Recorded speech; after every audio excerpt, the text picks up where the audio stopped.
Morning and welcome back to my channel willing heart. অনেকদিন পর আপনাদের সামনে একটা লং ভিডিও নিয়ে চলে এসেছি। সকালের ব্রেকফাস্টে কি হচ্ছে সেটা আপনাদের সঙ্গে শেয়ার করব। তাহলে চলুন ব্রেকফাস্টটা রেডি করি আর আপনাদের সঙ্গে কথা বলা চলবে। এবার একটু হালকা গরম জল করে নিলাম, এটা দিয়ে আটাকে ভালো করে মেখে নিই।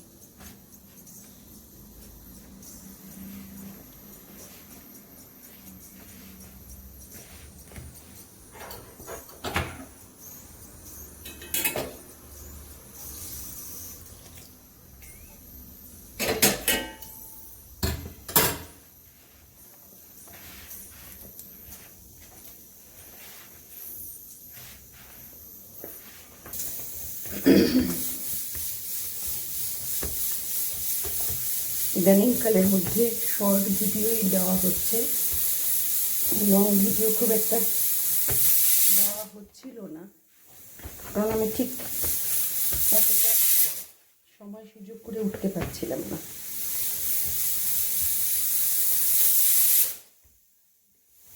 তাই আজকে অনেকটা দিন পরে লং ভিডিও করার ইচ্ছে হলো, যে না করছি, অসুবিধা সেগুলো লেগেই থাকবে, তার মধ্যে দিয়েই বেরোতে হবে।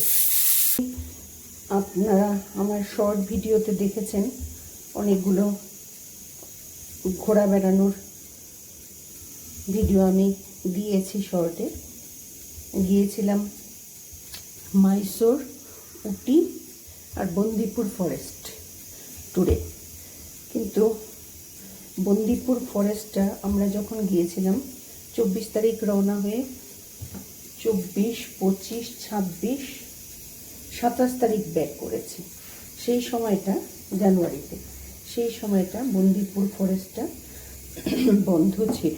প্রায় অনেকটা দিন আগেই নাকি একটা টাইগার অ্যাটাক হয়েছিল, তার জন্য বন্দিপুর ফরেস্ট টাইগার রিজার্ভের সাফারি বন্ধ ছিল। আমাদের মেইন অ্যাট্রাকশন ছিল বন্দিপুর আর উটি আর মাইসোর তো ছিলই, কিন্তু ব্যাড লাক সেটা হলো না। কিন্তু বন্দিপুর ফরেস্টের যে রাস্তাটা, যেটা দিয়ে একটাই রাস্তা যেটা মেনলি মাইসোর থেকে উটির দিকে যাচ্ছে, সেই রাস্তাটা আপনারা যারা যারা গেছেন তারা তো জানেনই, খুব সুন্দর। দুদিকে পাহাড়, ছোট ছোট বা কিছুটা দূরে দূরে বড় পাহাড়ও আছে, আর মাঝখান দিয়ে রাস্তাটা যাচ্ছে। একদিকে গাড়ি আসছে উটির থেকে মাইসোরের দিকে, আবার একদিকে গাড়ি যাচ্ছে মাইসোর থেকে উটির দিকে। কিন্তু রাস্তাটা যেরকম অপূর্ব, তেমনি হচ্ছে গিয়ে ওখানে ওয়াইল্ড অ্যানিমেলসগুলো চারিদিকে ওটা দেওয়া আছে, বোর্ডে লেখা আছে যে কোথায় কোন অ্যানিমেলসগুলো করিডোর এদিক দিয়ে পাস করতে পারে, সেগুলো লেখা আছে। সেইভাবে করে এই ড্রাইভাররা স্পিডটাকে কন্ট্রোল করে যাতায়াত করে। খুব সুন্দর রাস্তাটা। আপনারা যদি কখনো ওই দিকটাতে ট্যুর করার ইচ্ছে থাকে তাহলে অবশ্যই এই রাস্তাটা দেখবেন। বিশেষ করে নাকি আমরা তো রেইনি সিজনে যেতে পারিনি, রেইনি সিজনে এই রাস্তাটা খুব সুন্দর লাগে। তখন নাকি আরও বেশি পশু পাখি এখান দিয়ে আসা যাওয়া করে। আর মাইসোর যারা ঘুরে এসছেন তারা তো জানেনই, মাইসোরটা তো দারুণ একটা ক্লিন সিটি। রাস্তাঘাট যেরকম দুর্দান্ত, তেমনি হচ্ছে গিয়ে ওখানে দেখার জায়গাটা। আমি মাইসোর প্যালেস, মাইসোরে গিয়ে প্রথমে গিয়েছিলাম আমরা স্টেশনে, আমরা ট্রেনে করে গেছিলাম। স্টেশন থেকে নেমেই সোজা হোটেলে গিয়ে ছোট ছোট দুটো লাগেজ ছিল, সেগুলো রেখে বেরিয়ে পড়েছিলাম চামুন্ডা হিলসের দিকে। চামুন্ডা হিলসের চামুন্ডা টেম্পল ওটা পুজো দিয়ে এসে তারপর বিকেলের দিকে আমরা গিয়েছিলাম মাইসোর প্যালেস। সেদিন তো একদম মানে হিউজ ক্রাউড সেখানে ছিল। আর একদম লাস্ট যেই ব্যাচটা যাচ্ছে ভেতরে আমি সেখানে ছিলাম। সন্ধে হয়ে আসছিল। যাই হোক, ঘুরে দেখেছি, খুব ভালো লেগেছে। আপনারা যারা দেখেছেন অলরেডি তারা তো জানেনই।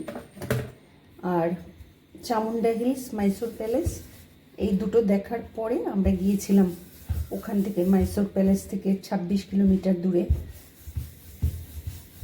বৃন্দাবন গার্ডেন্স। এই তিনটে জিনিসই মাইসোরে মেনলি দেখা গেছে।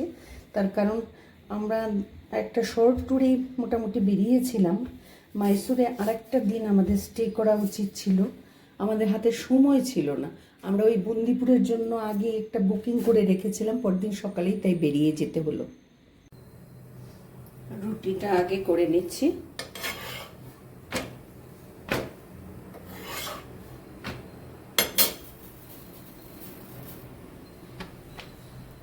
কারণ কুকারের সিটিটা এখনও রিলিজ হয়নি, ব্যাপারটা ওটা ন্যাচারালি হোক।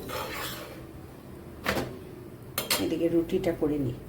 তো যেই কথাটা বলছিলাম সেটা হচ্ছে, আপনারা যখন এই উটি, মাইসোর এইসব ট্যুর করবেন তখন আমাদের এক্সপিরিয়েন্সে যেটা আমরা ফিল করলাম সেটা হচ্ছে মাইসোর থেকে প্রথমে উটি যাওয়াটা ভালো।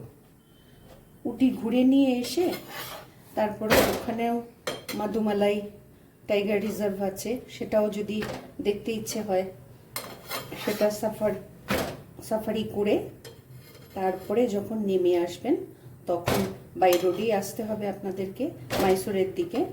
যদি আপনাদের মাইসোর থেকে ব্যাঙ্গালোর ফেরার থাকে তাহলে ওই যেই রাস্তাটা দিয়ে আসবেন সেটাতেই আপনারা, তখন যদি বন্দিপুর ফরেস্ট রিজার্ভ খোলা থাকে, টাইগার রিজার্ভ খোলা থাকে, তাহলে সেটাও আপনারা দেখে নিতে পারেন। তারপরে আবার একটু এগিয়ে এসে, সব বাই রোডে এগিয়ে এসে আপনারা মাইসোর চলে এলেন। আপনাদের ধরুন বিকেলের দিকে ট্রেন, আমাদের যেমন দুপুরের পরে ট্রেন ছিল, দুটো কততে শতাব্দীটা ছিল, তো সেইভাবে করে সকাল সকাল বেরিয়ে এলেন। এসে বন্দিপুর টাইগার রিজার্ভ সাফারি করে আপনারা বন্দিপুরেই থেকে যাবেন। আবার সেখান থেকে সকাল সকাল রওনা হয়ে মাইসোর চলে আসবেন। মাইসোরে এসে মাইসোরের যে ভালো ভালো ট্যুরিস্ট স্পটগুলো, যেমন মাইসোর প্যালেস আছে, বৃন্দাবন গার্ডেন্সটা আপনারা শুধু মিস করতে পারেন, কারণ ওটা সন্ধ্যের বেলা বা রাতের দিকে ভালো থাকে। সেইভাবে করে দেখে তারপর আপনারা মোটামুটি ধরুন সন্ধ্যের পর যদি ট্রেন হয় তাহলে সবচেয়ে ভালো বিকেলের দিকে এসে স্টেশনে চলে এলেন। তারপর আপনারা সেটাতে করে ট্রেনে করে মাইসোর থেকে ব্যাঙ্গালোর পৌঁছে গেলেন। কিন্তু আমরা উল্টোটা করলাম। আমরা প্রথমে মাইসোরে স্টেশন থেকে নেমে চলে গেলাম মাইসোর। সেদিন আমাদের ট্যুর ছিল মাইসোরের সব কিছু দেখার জন্য, কিন্তু আমাদের দুপুরে গিয়ে ট্রেনটা ওখানে আমাদেরকে নামালো।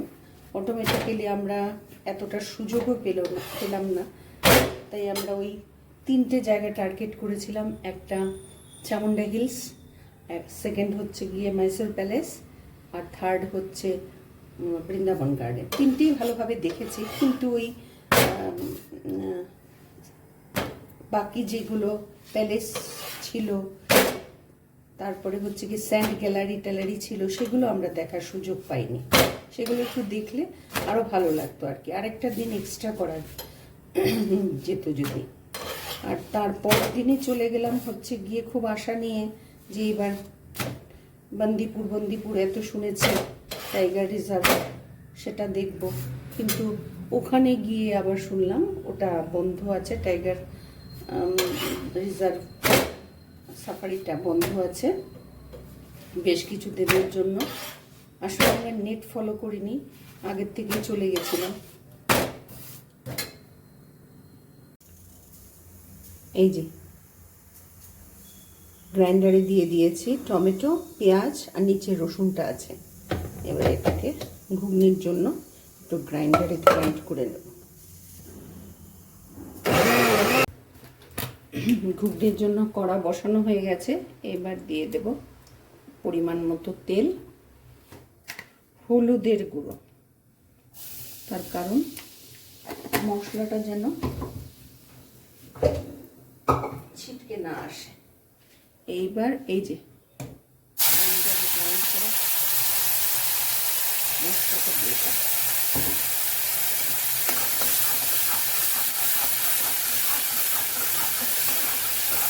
কড়াটা একটু বেশি গরমই হয়ে গেছে। একটু লঙ্কার গুঁড়ো একটু বেশি দিলাম, সেরকম একটা কিছু ঝাল নেই এগুলোতে, সেই কারণে। আর একটা হচ্ছে কি, এখানে কাঁচা লঙ্কা অ্যাড করেও কোনো লাভ নেই, কোনো ঝাল নেই, দেখতেই সেরকম এক একটা। আর সল্টটা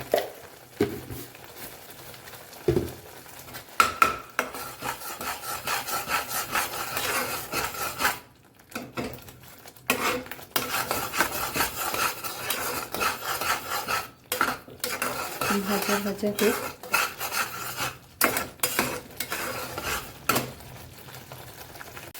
হয়ে গেছে মশলাটা কষানো। এবার পুরোটা মটর দিয়ে দিলাম।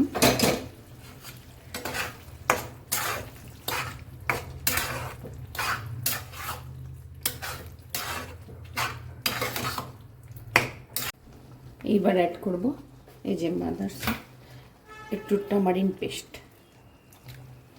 এটাতে আমি অনেক হয়ে গেছে। এইবার লাস্ট আইটেম একটু ধনে পাতা কুচি।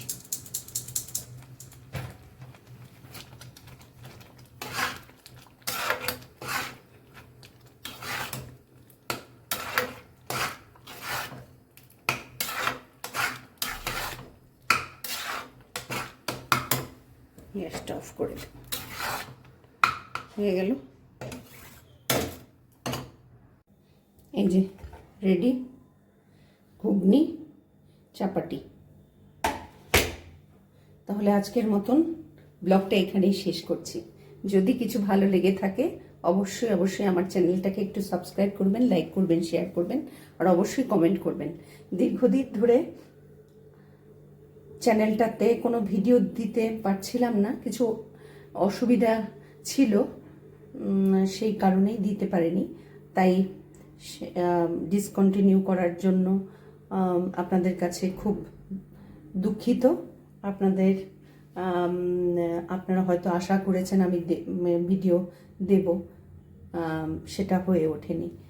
যাই হোক, আর আমার সাবস্ক্রিপশনটা একদম পুর পার্সেন্টেজে পড়ে আছে। আপনারা প্লিজ একটু যারা দেখছেন ভিডিওটা তারা একটু আমার চ্যানেলটাকে একটু সাবস্ক্রাইব করে দেবেন। তাহলে আজকে আসি, আপনাদের সঙ্গে দেখা হচ্ছে নেক্সট আরেকটা ব্লগে। ভালো থাকবেন, সুস্থ থাকবেন।